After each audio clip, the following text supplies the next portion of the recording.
Hello, and welcome to the Campus Technology Insider Podcast. I'm Rhea Kelly, Editor-in-Chief of Campus Technology, and your host. And I'm here with Ed Skoudis, President at SANS Technology Institute, to talk about how AI is reshaping cybersecurity. So Ed, let's start by just having you introduce yourself and your background. Well, thank you, Rhea. It's a delight to be here again and talk with you. It's been a couple of years since we last spoke, and I do love what you do in support of higher education. So, as you mentioned, I'm Ed Skoudis. I'm with the SANS Technology Institute College. It is a fully accredited institution at both the undergraduate and graduate level. We have about 2,500 students. The college was formed 20 years ago to focus on cybersecurity, higher education, and I have been president of the institution for 4.5 years now. Now, people can't see it, but you have the coolest office that that I've ever seen, really. So can you describe it for people? Because it's so interesting. Sure, my office is done in what some people call it a steampunk style. So if you imagine that the technology and design aesthetics of the 1880s or up to say 1912 or so didn't stop, but they were kind of transported into the modern era. So you've got sort of the technology of today, but sort of with a Victorian kind of steampunk view to it. So it kind of looks like I'm sitting in a combination of, an antique library and sort of mad scientist's laboratory.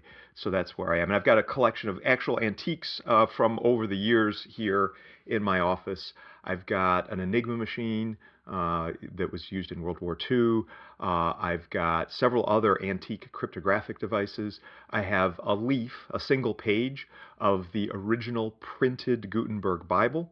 That's about 600 years old, a little less, but right around there. So I love collecting things associated with technological advancement and revolution, specifically in the realms of communication and the realms of cybersecurity and encryption. That's kind of my thing. Some of those things you've managed to hook them up to sort of an IoT setup. Oh, Is that right? yes, I did. Yes, I've got a telegraph key from the 1860s that types out things in Morse code. It used to follow me on Twitter, so anything I tweeted, no matter where I was in the world, it would fetch the tweet and then type it out in Morse code so you could hear it in my office. However, Elon Musk changed the Twitter API and user agreement, so it's not allowed to do that anymore. But I can make it type out whatever I want, and I have a whole bunch of other things. I've got an antique fan over there from the 1930s that I can turn on with my voice. It's all very AI and IoT, Internet of Things, enabled. My brother said, "Oh, let me understand this. So you took all this technology before we had modern safety standards against burning things down or catching on fire or harming people, and you hooked it all up to the internet. What could go wrong with that?" So, yeah. So AI is kind of a nice segue into our conversation because at the recent RSAC conference, SANS noted, I think in a keynote address, Yeah. that all of the top emerging cyber attack techniques are now being shaped by AI in some way. So can you talk a little bit about what that means? So SANS has been doing a presentation at RSAC conference. Gosh, I think it's 17 years now, 18 years, something like that. And it's been 10 years on the keynote stage. And it's very simple formula. What are the top 5 attack trends that we're seeing at SANS? And what do people really need to do about it? Um, I'm the host of this panel of SANS faculty members, and this year, one of the major things we noticed is that AI isn't just a piece of a few of the trends, it is actually a driving force in all of the trends. If you go back last year, maybe 3 of our 5 had an AI component. The year before that, maybe it was 2 of the 5. The year before that, it itself was 1 of the 5. Now all of the 5 are being pushed by AI. And I even said to the audience when we were there, if we were to tell you that AI is not associated with one of these trends, we'd be lying to you. Because AI is a tool that the attackers have embraced that is driving everything forward relentlessly. There are no trends in the attack space that don't include AI at some level because the attackers are relying on it. It's fascinating and kind of terrifying at the same time. Yeah, yeah. So how would you say these evolving threats are impacting higher education in particular? So higher education is such a unique kind of technological environment because it tends to be very diverse with respect to the technologies that we use, lots of different kinds of devices and operating systems. It's also quite open because we need that. Our students expect it, and also our researchers want that. It also tends to be cutting edge, especially with the research that's happening in our organizations, a lot of it happening on AI. So higher ed has a much harder realm to defend. And also, our budgets tend to be kind of constrained and focused. So that's tough too, especially with changing funding priorities from government and so forth. Um, it's hitting hard, especially in the higher ed space. But if you look at the five trends, the five big attacks that we're talking about, I mean, let's think about how each of these touches higher ed. First is zero-day exploits. A zero-day exploit means it's brand new. It's just been discovered. Nobody has a patch for it. There's no fix for it. It's brand new way to exploit given software. These used to be very rare. AI is able to discover them now on its own, and these are now becoming plentiful. So there's so many more ways that we can get exploited. And if you think about that diverse infrastructure in higher education networked environments, they're aiming for us. Next is our second attack was supply chain risk, which is not only are you vulnerable based on your software vendors, but those software vendors have their own vendors and their own vendors, and you pull in the whole vendor chain. So Joshua Wright from our team calls this supply chain risks your vendor's vendor's vendor. And again, that impacts us as well.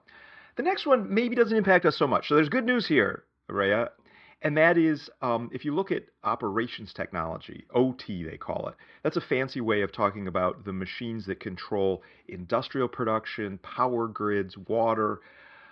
What we're finding there is attackers are using AI, of course, to leverage that, but the attacks and the environments themselves are getting so complex, it's really hard for us to keep up with.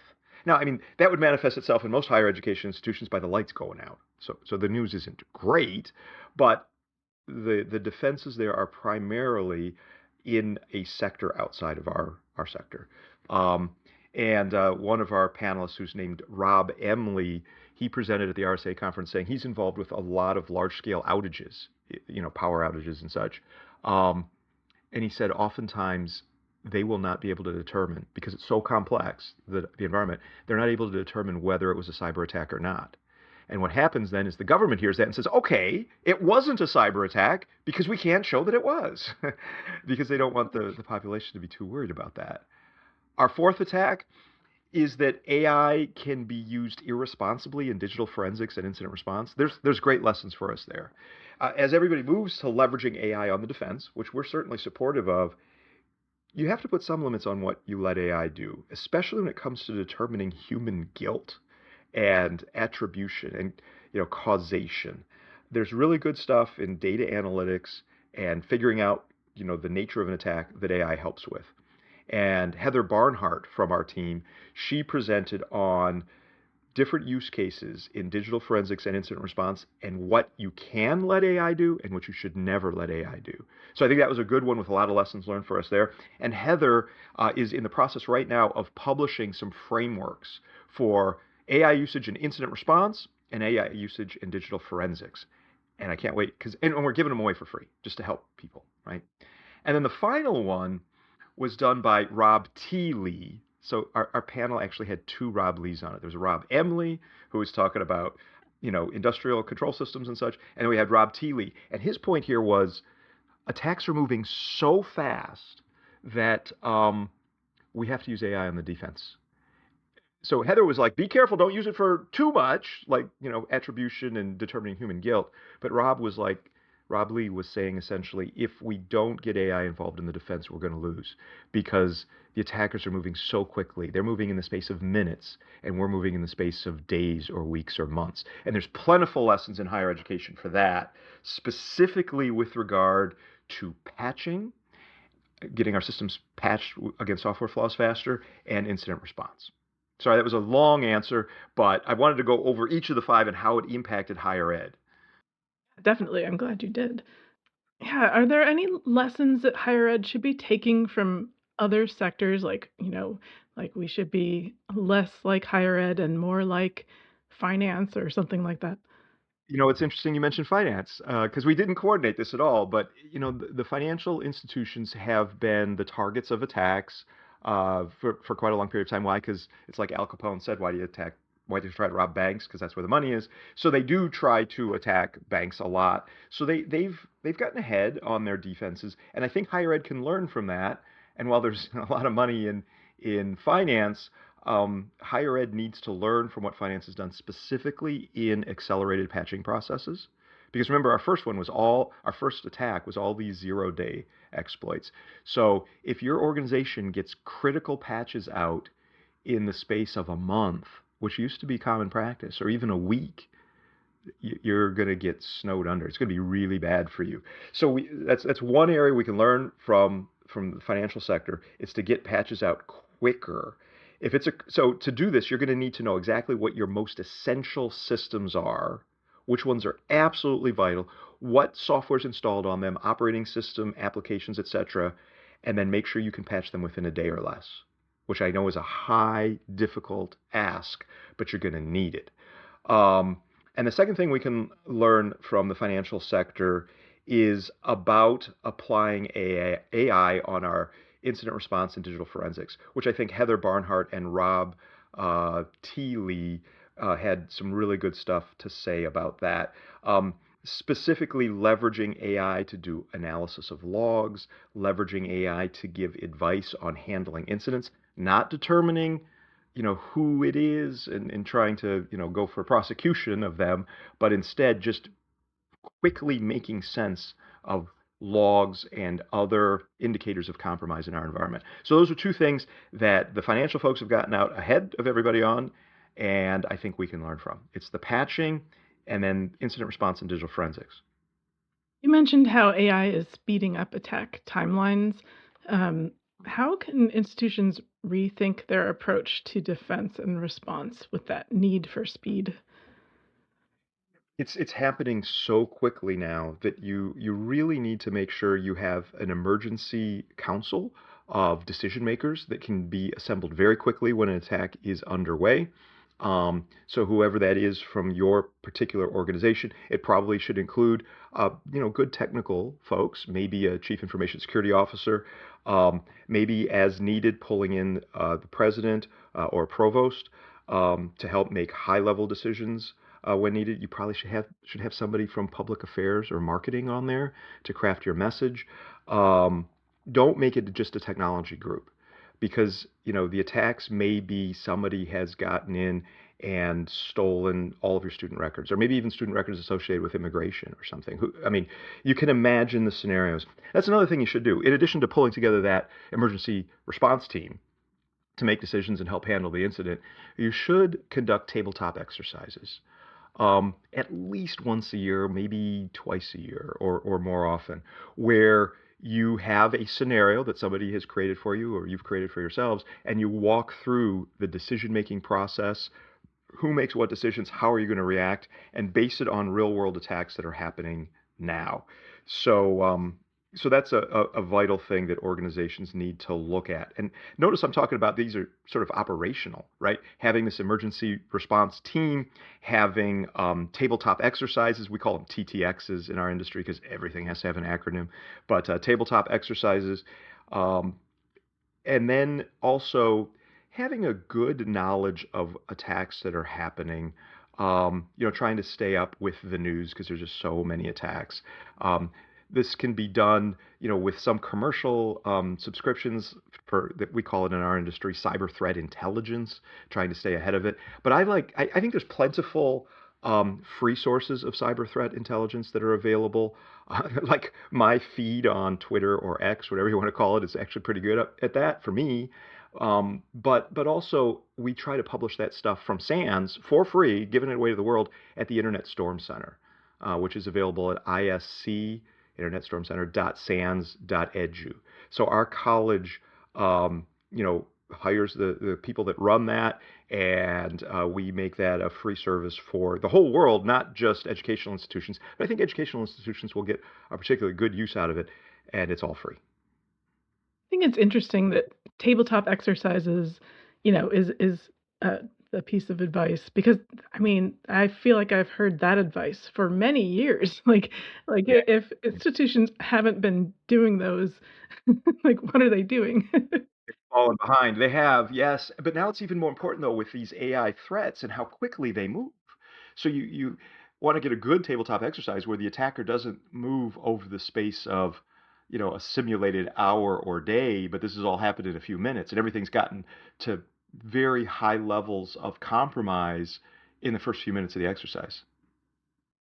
So that actually makes me think about training. What new skills do security teams need and how do like institutions need to set up their cybersecurity training plans to sort of keep up with all these new threats? Well, I mean, I'd be remiss if I didn't mention AI in this, and I'm sorry that it sounds like it's all AI all the time. However, the only way to keep up with these threat actors leveraging AI is to leverage AI ourselves. So your team that is securing your organization or your institution, they need to know how to use AI in each of their jobs. If you have an in-house say, threat hunting team. They need to know how to leverage AI in their threat hunts, looking at logs, et cetera, et cetera.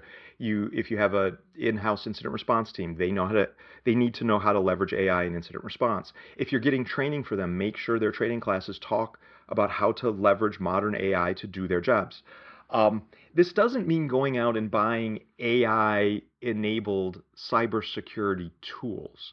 They do exist, but a lot of that's snake oil. I saw a fair amount of that at RSAC conference a couple weeks ago, where almost every vendor says we have AI inside now, and it almost feels like they sprinkled magic AI dust over their product and just said now it's AI, because they're hearing from their customers you can only buy AI-enabled solutions. I'm not talking about that here. What I'm talking about here is to make sure your people have the knowledge and capabilities of leveraging AI in their job roles. And that's the kind of training you should seek for them because it varies. Teaching people how to use AI in penetration tests is different from teaching people how to leverage AI in digital forensics or incident response or cyber threat hunting or pick any one of your myriad of things. But leveraging AI to do that and doing it in an intelligent way, which is why I'm super excited about Heather Barnhart's upcoming frameworks. I mentioned them earlier for leveraging AI in digital forensics and a separate framework for leveraging it in incident response. She hasn't released them quite yet, but they're coming any day now.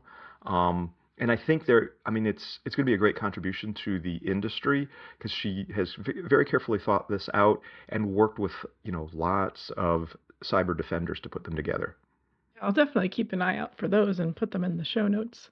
So, speaking of that cybersecurity toolkit, has it changed at all? Like the what institutions should have in place in the age of AI?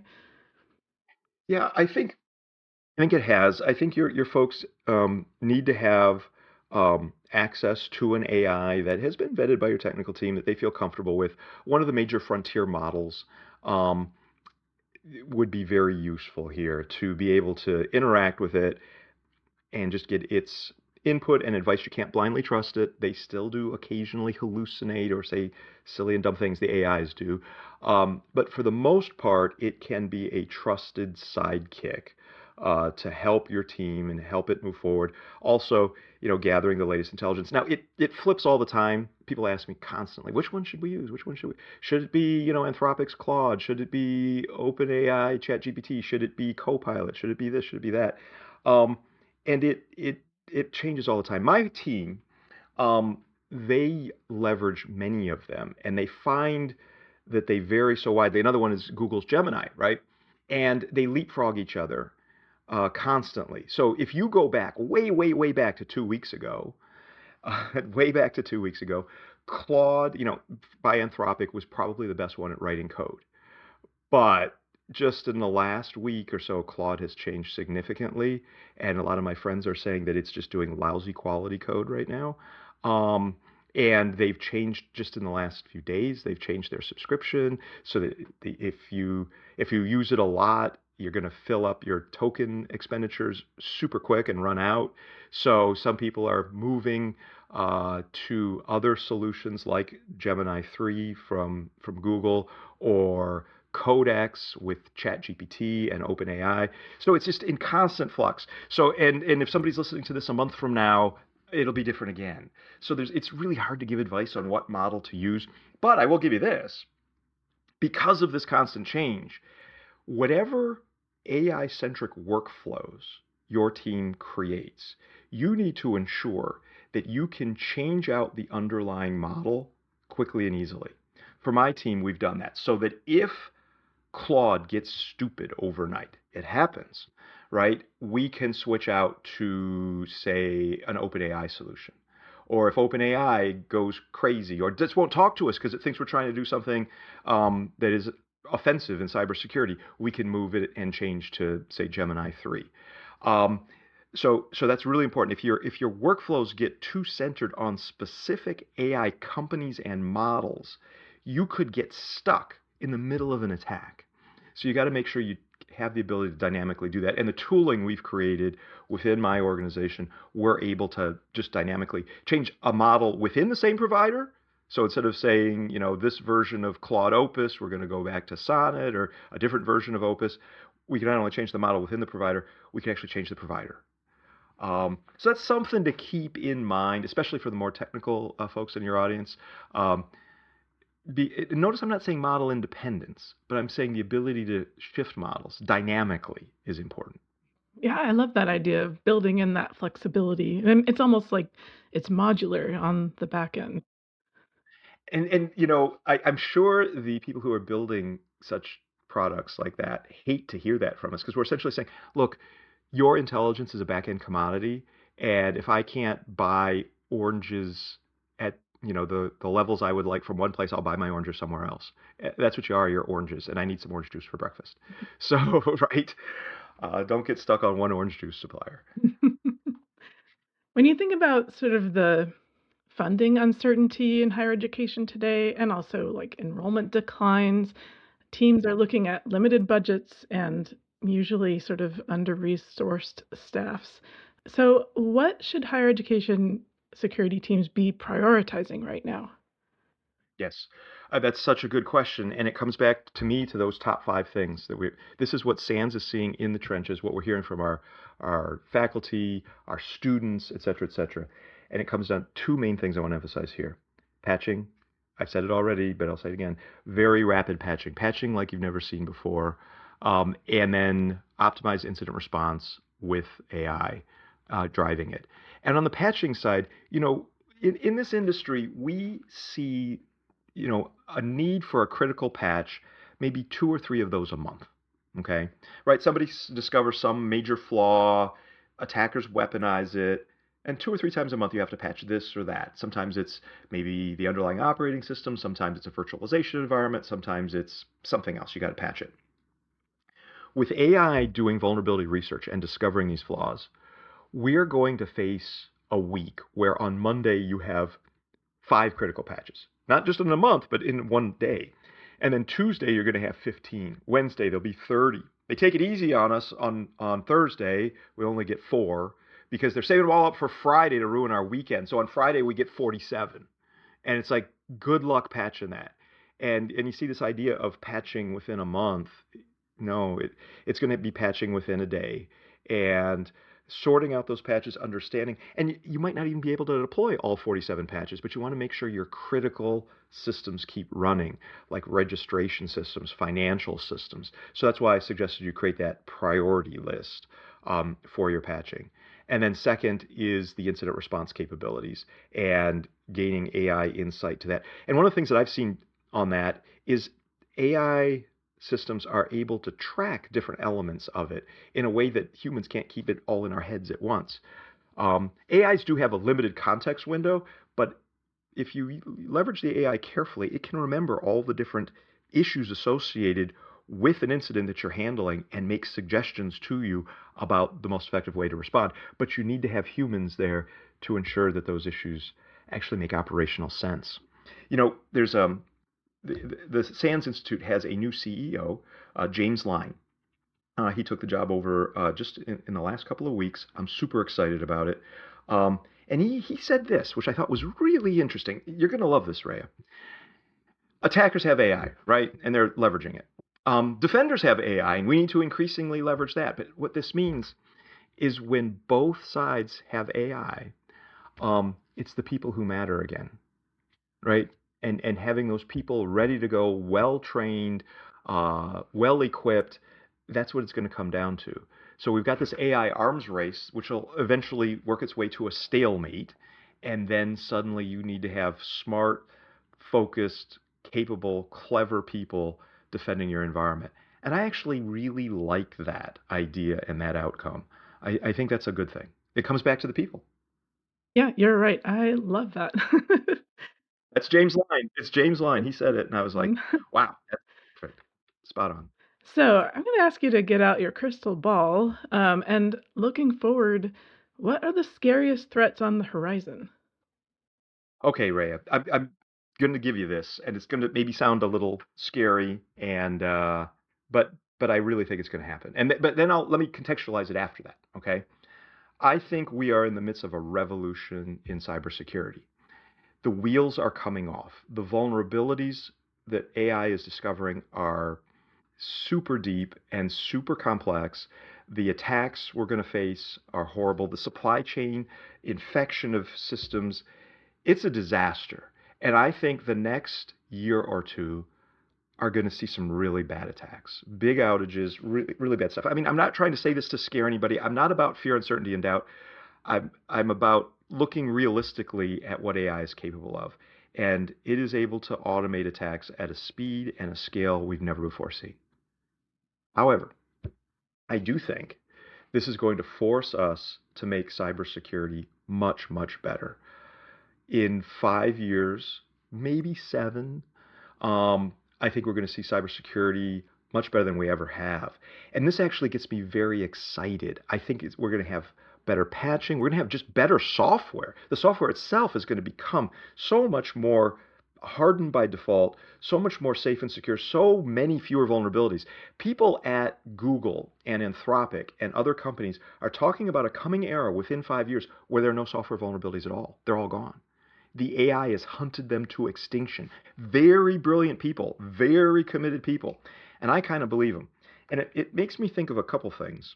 One is um, when I first started in this industry, it was 30 years ago, and my office mate was a man who is the age that I am now, but this was 30 years ago. He said to me, "We know how to deal with all these problems. We know how to secure software. We know how to do good cryptography. We know how to train users into selecting good passwords." He said, "We are going to beat this problem and fix cybersecurity." We didn't call it cybersecurity. Fix data security, we called it, or information security. We're going to fix that in 10 years. This is what he told me 30 years ago. And I like to say to people, so I'm 30 years into my 10-year career and things are just fine. But they're not fine.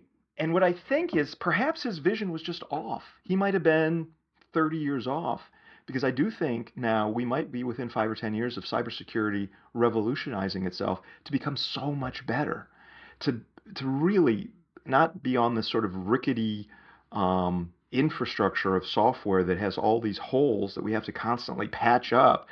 Another way to look at it is, I think to myself sometimes, I've spent the best, most productive years of my life, and so have many of my friends, working as hard as we could to make the infrastructure as safe as we can. And if you look at it, we've kind of failed. And what I mean by that is we actually have made things more safe and secure. If you look at the security of, say, Windows 11, which is the recent version of Windows, versus, say, Windows 2000 from 20 some years ago, it is markedly more secure. But the problem is the attackers have gotten so much better. So in relative to the attackers, we've barely been treading water. We haven't gotten way better than they have. No, they've gotten way better and we've gotten way better so that they're still hammering us hard. And now they're AI enabled, so they're hammering us harder. But with our use of AI, we have a chance now, for the first time that I've seen in 30 years, to actually tip the balance and make cybersecurity just so more foundationally better. So my prognosis, my crystal ball says the next year or two are going to be really rough. Don't despair though, because 5 years out, maybe 7 years out, I think things are going to be so much more secure, and that's going to be a really good thing. So you gotta stay tuned and wait for that. Idea of software vulnerabilities going extinct is quite the silver lining, I think. Isn't it amazing? And you say that just seems fanciful. It seems like nonsense. Well, imagine if you would, because there's people are building this stuff right now, where you can go through all existing source code with a brilliant AI and it finds the flaws and tells you how to fix them or fixes them itself. And you say, yeah, but then we'll introduce new flaws, or the AI itself will write code that introduces new flaws. So they're starting to build these essentially gateways that software developers use to check in their code. And the gateway will do an automatic security analysis using AI before allowing the code to be checked in. And if it finds a flaw in it, it won't let the code go in, and it will even tell you, the developer, how to fix it. So the fancy ways to refer to this is you're going to have an AI inspector of your CI/CD pipeline, and will only allow you to check in software once it's been properly security vetted by an AI. And that's the kinds of things that people are saying will drive software vulnerabilities down to zero. Look, there's all other kinds of cybersecurity issues beyond software vulnerabilities, like users clicking on links they shouldn't be clicking on, or succumbing to social engineering attacks over the phone. So I'm not saying cybersecurity goes away, but if software becomes less vulnerable, that will be a huge, huge boost to the security of our infrastructures.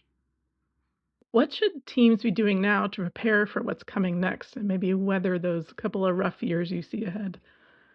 Yep. I think ensuring that their training leverages AI for the individual job roles that they have on their team, and then using proper AI enablement within those job roles, giving the team access to some frontier models and or local models.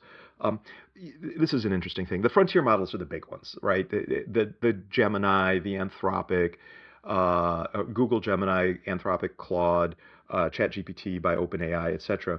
But you can also build local models too, and those are quite interesting. But we find that local models are really useful because they're cheap and they also maintain privacy. Well, they're relatively cheaper. You need to have beefy hardware, but the actual software running on it is relatively inexpensive. It's much cheaper to use those in bulk than it is to use a frontier model. That said, the frontier models just know more. They're so much more capable. So, you know, usually a solution involves both of them together. And the small, simple, privacy needing stuff you do local with a local model. The more complex, bigger, maybe stuff that you're willing to have a little less privacy on, that goes to the frontier model.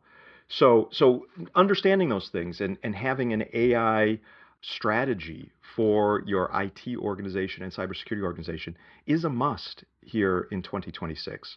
I talk to a lot of different institutions and I talk to a lot of different companies. And sometimes their AI strategy is really interesting and useful, and I can see where they're going.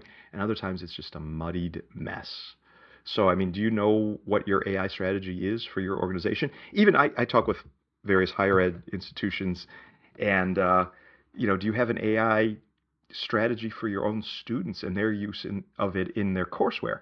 Thankfully, educational institutions are increasingly doing that, but not all of them are. And I still talk to some. And it's like, we allow each and every professor to create their own AI policy for their course, which I think there's room for that. But do you give them templates to choose from and educate your professors about the implications of choosing those different policies and what it means for their students? That's what we do at the SANS Technology Institute and several other organizations that I talk with and work with. But there's still a lot of higher ed that doesn't have at least policy templates for their faculty to rely on and an understanding of them. But if you're not doing it for the students, are you doing it for yourself? Do you have an AI policy and do you have an AI strategy for your institution because you need it? Well, you've given us so much to think about. Thank you so much for coming on. It was a joy, Rhea. Thank you for your time. Thanks for your great questions. This was a lot of fun. I hope it's useful for people. Thank you for joining us. I'm Rhea Kelly, and this was the Campus Technology Insider Podcast. You can find us on all the major podcast platforms or visit us online at campustechnology.com/podcast. Let us know what you think of this episode and what you'd like to hear in the future. Until next time.